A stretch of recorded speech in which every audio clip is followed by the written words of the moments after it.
Hey you guys, welcome back to the channel. Today we are continuing our look at the Stealth Cam QS20 trail camera, and today we're specifically looking at the images and the quality of video that we receive off of this camera.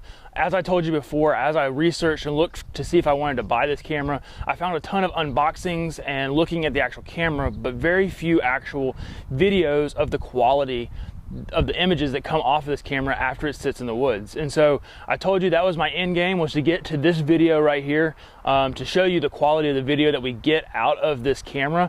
But it took me a little time because obviously I had it out in the woods for about a month now, maybe a little bit longer, but I was at the will of the animals. And so I finally got some good images and some good quality video that I want to show you guys, so that you have a better informed decision when you go to buy this camera, whether you want to or whether you don't.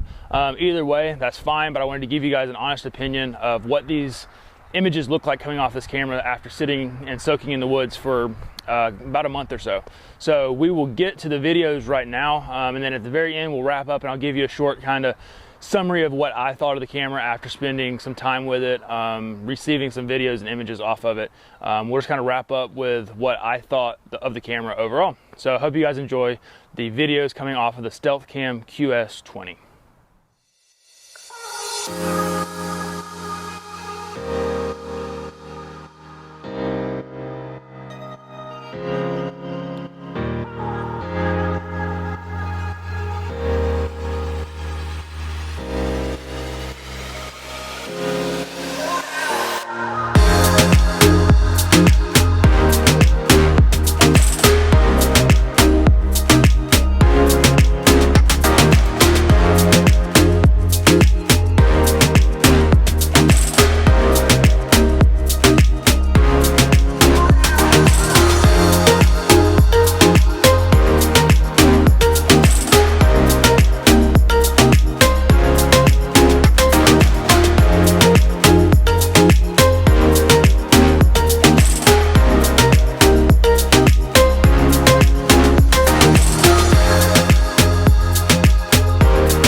Alright you guys, so you just finished watching the videos coming off of the Stealth Cam QS20.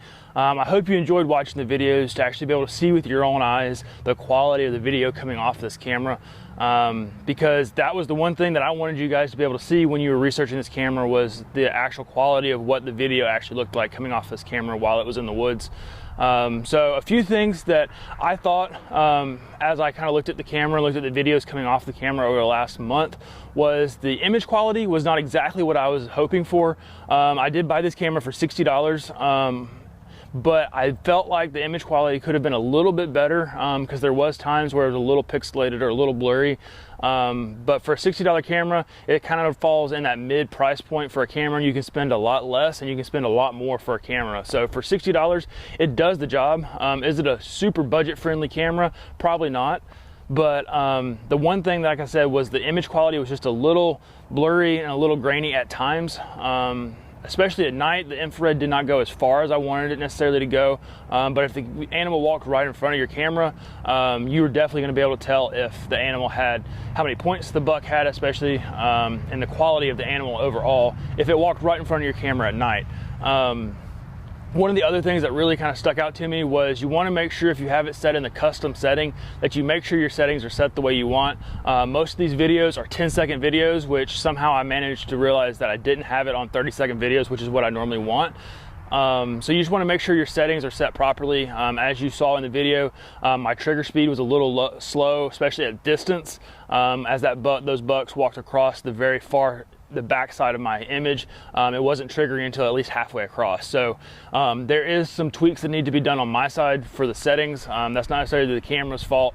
That was just my lack of setting up the camera properly over this last month. But besides that, the camera works phenomenal. It has a really good image quality, especially in the daylight. But overall, I hope these videos have made your decision easier when it comes to buying or not buying this camera. But ultimately, I hope you guys have more information and are more informed about this camera by the end of this video. Hey guys, if you like this video, hit that like button along with the subscribe button and the bell notifications. That way you get notified next time I post a video. I look forward to sending more content your way in the next coming months. But I hope you guys have enjoyed this two-part video on the Stealth Cam QS20. And I look forward to seeing you guys in the next video. Thanks guys.